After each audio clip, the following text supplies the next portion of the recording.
उन्होंने प्रेम दर्शाया अपने हृदय से। तो कृष्ण के लिए हम सब राधा हैं, हम सब गोपी हैं ना। तव कथामृतम, गोपियां कहती हैं कि कृष्ण की कथा सुनने से हमारा मन तृप्त हो जाता है। जब उद्धव जी जाते हैं गोपियों से मिलने, तो उद्धव जी बड़े पारंगत शास्त्र के, विदुर थे, वो बहुत ही सात्विक थे। वो कहते थे कि कृष्ण से तुम मथुरा में आके इतना उदास रहते हो, तुम स्वयं कृष्ण में उदास रहते हो और हमको बताते हो इसमें से दूर रहो। तो कृष्ण कहते हैं तुम गोपियों की प्रेम को नहीं करते। यदि तुम गोपियों से मिले होते उद्धव तो तुम ऐसे मुझसे बात नहीं करते। और जब उद्धव गोपियों के पास जानते हैं तो जो गोपी जहां थी वहीं की वहीं रहती। कितने गोपियों ने कितने सालों से वहीं तक खड़ी रही, कृष्ण की इच्छा करती हैं कि फिर पीताम्बर पहने कोई आए। और जैसे ही उद्धव पीताम्बर पहने देखते हैं कि कृष्ण ने अपना पीताम्बर गोपियों को दिया था, वैसे ही गोपियां दौड़ कर आती हैं और फिर उद्धव को देखकर खिन्न हो जाती है, ये अपने कृष्ण। और उद्धव गोपियों का ये मार्मिक दृश्य देख के तब उद्धव समझ गया था, ये उद्धव सिर्फ 1 या 2 दिन के लिए गए थे, लेकिन रहे वहां 6 महीने। तो कहने का तात्पर्य कृष्ण का नाम ही प्रेम है, कृष्ण का नाम ही फल से होता है। और कृष्ण कोई भेदभाव नहीं, कृष्ण के अंदर कोई भेदभाव नहीं। छोटे से भजन के साथ करते हैं, साथ में बताइए कि तेरी मंद मंद मुस्कानिया पे, तेरी मंद मंद मुस्कानिया पे बलिहार राघव जी, बलिहार राघव जी। तेरी मंद मंद मुस्कानिया पे, तेरी मंद मंद मुस्कानिया पे बलिहार राघव जी, गए हार राघव जी। तो कृष्ण इतने सरल से मुस्कुराते हैं। अच्छा, एक चीज है, कृष्ण को समझने के लिए अंदर मार नहीं होना चाहिए ना। जैसे कई लोग होते हैं कि मैं कृष्ण को मैं भक्ति समझ लिया हूँ, मेरे अंदर दिव्यता है। तो आप कभी भी, आप गोपी हैं, इसलिए मैं सदा आप लोग की प्रशंसा करता हूँ कि गोपी होना भी बहुत बड़ी बात है। जैसे गोपी बनना भी, ऐसा कोई अपने आप को गोपी कह ले तो उनको ऐसे सहज नहीं है। गोपी होना बहुत बड़ी बात है। गोपी का मतलब है कृष्ण के प्रति लगाव। गोपियों ने अपना घर बार छोड़ दिया, गोपियों ने अपनी चीजों को छोड़ दिया बस कृष्ण के नाम। और गोपियों के प्रेम को देखकर शंकर भगवान स्वयं नाचने आते, परंतु उन्हें इजाजत नहीं मिलती कि आप गोपियों के साथ जा सकते हैं। उन्हें छलावा करना पड़ता है, गोपेश्वर महादेव का रूप धारण करना पड़ता है। कृष्ण इतनी गोपियां हैं, कृष्ण अकेले परंतु गोपियां सहज है। तो जो कृष्ण के साथ सहज हो ले वही कृष्णमय हो जाता है। कृष्ण की ये पराकाष्ठा। अच्छा, आप कथा में आते हैं, एक छोटी सी कथा है, आपको भी जाना होगा कि कृष्ण और सुदामा की बात। कृष्ण के अंदर भेद नहीं। जैसे एक देवता है जिनके अंदर अहम हो जाता है, मतलब देवता के अंदर तो अहम होता नहीं, परंतु कृष्ण के अंदर भेद नहीं। और सुदामा भी ठीक वैसे। सुदामा एक गरीब ब्राह्मण है, उनके पास कुछ नहीं, परंतु सुदामा ने कभी ये बताया ही नहीं कि कृष्ण मेरे सखा है। अच्छा, एक चीज आप सुधार, यदि आप गरीब हैं, गरीब का तात्पर्य गरीब ऐसा नहीं, मेरे कहने का तात्पर्य यदि आप दुख में। अच्छा, सुखदेव जी से परीक्षित पूछते हैं कि आप महाराज ये बताइए, जब कोई शिव की पूजा करता है, दुर्गा की पूजा करता है, तो वो अमीर बन जाता है, उसके पास पैसे आ जाते हैं। परंतु जैसे ही हम कृष्ण भक्ति करते हैं वैसे ही परेशानियां आना प्राप्त हो जाती है। तब सुखदेव जी महाराज कहते हैं कि कृष्ण भक्ति ऐसे ही नहीं है, कृष्ण भक्ति पारस होना पड़ता है। आपने सोना देखा होगा ना, तो सोने को जब आपने पहना हुआ है, इसका आकार स्वरूप नहीं था। जब सोना मिलता है तो कच्चा होता है, उसे आग में जलाया जाता है, तब जाकर उसे हार का स्वरूप दिया जाता है। तो भगवान ने कहा कि कृष्ण तुम पे पहले विपत्ति डालते हैं, पहले तुम्हें जलाते हैं कि तुम कितना सह सकते हो। जब वो समझ जाते हैं कि तुम सहने लायक, तो तब तुम्हें अपना रक्षण। इसलिए कृष्ण को पाना सरल भी है, आसान भी है। जिस दिन आप सुदामा बन गए, जिस दिन आप गोपी बन गए, जिस दिन आप मीरा बन गए, उस दिन आपने कृष्ण को पा लिया। और कृष्ण के अंदर ऐसे लोग कहते हैं छल है, लेकिन कृष्ण ने छल या फिर अपने रूप को दिखाना किसी के सौभाग्य के लिए। अब समुद्र मंथन की कथा है कि भगवान ने मोहिनी रूप का धारण कर लिया, और भगवान इतने विराट है, इतने सुंदर है कि कि लोग प्रसन्न हो जाते हैं, देवता भी उनके पीछे पड़ जाते हैं, दुनिया भर के दुर्वासा ऋषि भी उनके पीछे, अगर शादी करेंगे तो इन्हीं से करेंगे, भगवान मोहिनी का रूप है। तो कृष्ण के अंदर चंचलता है, कृष्ण के अंदर माधुर्य है। कोई ऐसा देवता नहीं जो कभी बालपन में किसी के पास खेला हो, लेकिन कृष्ण मात्र एक ऐसे देवता है जो स्वयं गोपियों के साथ दूध दूहते हैं, ग्वालों के साथ रहते हैं। बैकुंठ की चीजें अगर आपको दिन भर एसी में रखा जाए किसी वीआईपी जगह, तो आप कभी स्लम में नहीं जाओगे, लेकिन कृष्ण ने वीआईपी छोड़कर स्लम को स्वीकार किया। उनमें भाव उठता है। जब गोवर्धन के पहले एक बार ब्रह्मा जी ने कृष्ण की बालों का हरण कर दिया, ग्वालों का हरण कर दिया, गायों का हरण कर दिया, कृष्ण ने उन्हें माफ किया। कहने का तात्पर्य यह है कि भगवान कृष्ण जो है सदा सहज है, निर्मल है, और कृष्ण की भक्ति करने वाले वो और भी सहज है। भगवान कृष्ण की कथा में कहा गया है कि कृष्ण के पीछे भक्त नहीं जाते, बल्कि भक्त के पीछे भगवान है, भक्त के पीछे ही कृष्ण आते हैं। तो बहुत सरल बात है। आइए कीर्तन करने का कहते हैं कि मेरो राधा रमण गिरधारी, गिरधारी श्याम बनवारी, मेरो राधा रमण गिरधारी, गिरधारी श्याम बनवारी, मेरो राधा रमण गिरधारी, मेरो राधा रमण गिरधारी, मेरो राधा रमण गिरधारी,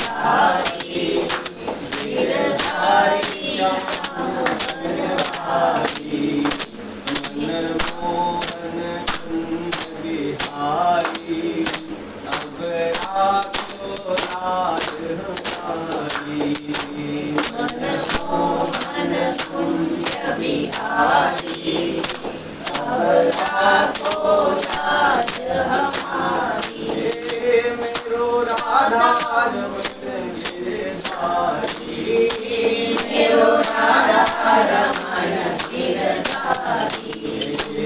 मेरो राधा रमण गिरधारी, गिरधारी श्याम बिहारी, मेरो राधा रमण गिरधारी, गिरधारी श्याम बिहारी, गोविंद मेरो है, गोपाल मेरो है, गोविंद मेरो है, गोपाल मेरो है, गोविंद मेरो है, गोपाल मेरो है, श्री के बिहारी लाल मेरो है, श्री के बिहारी लाल मेरो है, गोविंद मेरो है, गोपाल मेरो है, गोविंद मेरो है, गोपाल मेरो है, श्री राधा रमणाई ब्रजलाल मेरो है, श्री राधा रमणाई ब्रजलाल मेरो है, गोविंद मेरो है, गोपाल मेरो है, गोविंद मेरो है, गोपाल मेरो है, गोविंद मेरो है, गोपाल मेरो है। बोलिए श्री कृष्ण महाराज की जय। तो मैं कह रहा था कि कृष्ण से अपेक्षा नहीं करना चाहिए, कृष्ण से कभी आप अपेक्षा मत करो। देखिए हम लोग कभी भी भक्ति करते हैं तो हम सोचते हैं, हम सदा भगवान को चढ़ा के फिर ये सोचते हैं कि हमें दे दो, लेकिन हम कभी भी ये देखने नहीं चाहते कि भगवान का स्वरूप कैसा है, कृष्ण ने क्या हार पहना है, क्या पीताम्बरी पहनी है। तो जिस दिन भगवान से चाहोगे उस दिन शायद ही कुछ मिले, जिस दिन भगवान को चाहोगे उस दिन कुछ मिल जाएगा। तो कृष्ण का तात्पर्य है, सुदामा इतने अनभिज्ञ के उनके पास कुछ नहीं, स्वयं भगवान उनकी पत्नी को दर्शन देते हैं, स्वयं कृष्ण अपने दोस्त की पत्नी को दर्शन दे रहे, ब्राह्मण का रूप। और क्या कहते हैं सुदामा जी पत्नी से, जिनका नाम सुशीला है, कि तुम्हारे जो पति देव हैं द्वारिकाधीश, वो सुदामा के मित्र हैं और तुम चाहो तो कुछ कह सकते। सुदामा भी बड़े वो कहना नहीं चाहते, पत्नी ने जबरदस्ती की। 4 घर से आपको कहानी जानती है कि 4 घर से चावल मांगे और जबरदस्ती कृष्ण के पास गए। कृष्ण इतना प्रेम करते हैं सुदामा से, परंतु उसे कभी भी प्रस्तुत नहीं किया, कभी स्वयं से नहीं बताया। तो भक्ति का यही नियम है, भक्ति का मतलब ही है कि किसी को नहीं बताना। देखिए 4 चीजें सदा छुपाने योग्य होती हैं संस्कृति के अनुसार: धन, भक्ति, भोजन और पत्नी। ये 4 चीजें यदि छुपी हुई तो आदमी का स्वभाव बड़ा अच्छा होता है। छुपे का मतलब आदर्श हो इनके। तो कृष्ण कभी भी चीजों को सापेक्ष रूप में नहीं बनाते, वो चोरी से देते हैं, क्योंकि वो चित्त, देखिए चोर का तात्पर्य ये है चित्त चोर। सारे चोर क्या करते हैं? धन चुराते हैं, लेकिन हमारे श्री कृष्ण चित्त की चोरी करते हैं। जो चित्त की चोरी करे वही चित्त चोर है, वही नटवर नाग है। एक गोपी ना बैठी हुई और एक संत मिलते हैं उससे, गोपी से कहते हैं कि तुम इतनी बैठी उदास क्यों, क्या हुआ तुम्हारे साथ, क्यों इतनी खोई खोई? तो गोपी कहती है कि महाराज मैं क्या करूं, कृष्ण ने एकदम परेशान कर दिया। तो संत कहते हैं क्या करूं? बोला क्या करूं, मैं जहां जाती हूँ आ जाते। बोला क्या हुआ? बोला मैं सवेरे दूध दूह रही थी गाय का, और दूध दूहा, बगल में बैठे हुए और मुझसे दूध मांगा, और मैं दूध दूही, लोटे भर का दूध दे रही हूँ, और जैसे ही दूध दिया कि मेरी सास आ गई। बोली अरे पगली तू किसे दूध दे रही, वहां कोई है ही नहीं, सारा दूध तो सर गया महाराज। फिर कहा दूसरी, बोला मेरे घर आया, बोला कुछ जवाए दो, और मैंने भोजन की सारी थाली खिसका दी उसके सामने। फिर सास आई, बोली कि किसको दे रही, वहां कुछ है ही नहीं। तो संत धन्य बोले कि एक मैं संत हूँ कि कृष्ण को अपने अंदर लाने के लिए पूरी तपस्या कर रहा हूँ, दिन भर भजन कर रहा हूँ, कुछ खाता पीता नहीं। एक गोपी है जिसे कृष्ण निकलते ही नहीं। तो कृष्ण जिसमें आ जाते हैं, कृष्ण सदा ये नहीं कि कृष्ण का एक नियम है कि पत्रम फलम पुष्पम करो, अगर तुम्हारे पास जो चीजें हैं वो दे दो, मुझे चढ़ा दो। अगर कुछ भी नहीं है कि तुलसी दल का एक छोटा सा टुकड़ा पानी में डूबो, मुझे दे दो, वही मेरा है। कहने का तात्पर्य कृष्ण में बनावट ही नहीं, कृष्ण जो दो वो स्वीकार कर लेते हैं। तो सुदामा जाते कृष्ण के पास, सुदामा की हालत देखकर कोई नहीं कृष्ण के, देखिए यदि आदमी प्रधानमंत्री हो गए तो शायद अपने से गरीब दोस्तों को भूल, यदि अगर हम महलों में रहने लगे तो स्वयं के लोगों से शायद ही बात करेगा। लेकिन कृष्ण को देख, वो द्वारिकाधीश है और सुदामा के यहाँ फटे कपड़े में जाते हैं और स्वीकार कर लेते हैं, अपने आसन पे बिठाते हैं, अपनी आंखों के जल से उनका पैर पखारते हैं, उनके पैर को पखारते हैं कृष्ण और उनसे प्रेम करते हैं और जबरदस्ती सुदामा से चावल छीनते हैं। यदि हमारा कोई गरीब दोस्त हमारे पास है तो हम वो अपने आप को छुपाता है, सुदामा भी छुपा रहे थे, लेकिन कहते हैं भाभी ने तो उसकी। अब जैसे ही 3 मुट्ठी चावल निकालते हैं तो वो वहां 2 मुट्ठी निकाला है और वहां रुक्मिणी जी उन्होंने मना किया कि आप क्या दे रहे हो। सुदामा कहते हैं कुछ दे भी नहीं रहे हैं, ये मना भी कर रहे हैं, मेरे चावल भी खा गए, अब पता नहीं कुछ मिलेगा कि नहीं। लेकिन बिना मांगे ही देना कृष्ण का कार्य, बिना मांगे ही कृष्ण सब कुछ देते। अभी इसके लोकार्थ है कि निर्धन कहे धनवान सुखी, धनवान कहे सुख राजा को भारी, राजा कहे चक्रवर्ती सुखी, चक्रवर्ती कहे सुख इंद्र को भारी, इंद्र कहे श्री राम सुखी, श्री राम कहे सुख संत भारी, संत कहे संतोष में दुख है बिना संतोष के दुनिया दुखारी। तो जो कृष्ण भक्त है वो संतोष में है, जो कृष्ण की भक्ति करता है वो संतोष की भक्ति करता है। यहाँ सुदामा के पास संतोष है परंतु वो अनभिज्ञ है। सुदामा का चावल लेते हैं और वहां सुदामा को देते हैं। तो कृष्ण, यदि आप दुख में हैं तो कृष्ण आपसे कुछ चीज ले रहे हैं, यदि आप दुख में हैं तो कृष्ण की यदि आपको भक्ति कुछ आप दे रहे हैं तो आपको वो कुछ कहीं ना कहीं देते दिख रहे। आप यदि प्रॉब्लम में हैं तो आप कभी ये मत सोचिए कि आप प्रॉब्लम में हैं, क्योंकि जो प्रॉब्लम दे रहा है प्रॉब्लम निकालने वाला भी होगा, बस डिपेंडेंसी उस पर होनी चाहिए, आपका विश्वास उस पर होना चाहिए।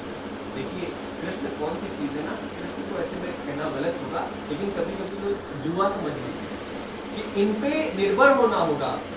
आपको सारी चीज़ें, जैसे आप नाव में जाओ तो सारी आपकी कृपा दृष्टि नाविक पे होती है कि यदि वो कहीं फिसल गया तो हम डूब जाएंगे, तो कृष्ण को सब सारी अपनी जिंदगी ही दे दो, सब कुछ दे दो। हम कहते हैं अपना धन सब कुछ तो दे देते, एक बार अपना जीवन कृष्ण को देकर देखो, जीवन में कुछ ना मिले तो सब कुछ मिलेगा। और सबसे बड़ी बात है कि कृष्ण मिल गया तो अमर ही हो जाओगे। कौन जानता था मीरा को, कौन जानता था मीरा, तो कृष्ण की कौन जानता था राधा, आज राधा के नाम से वो जानते हैं, जो राधा को भी आकर्षित करते हैं। तो समय भी हो रहा है, अब तो भजन करके बंद करें ये भजन सुना, एक भजन सुना तो फिर आरती करते हैं। अच्छा ठीक है, बराबर, પછી આરતી કરીએ। लोग को भी चाहिए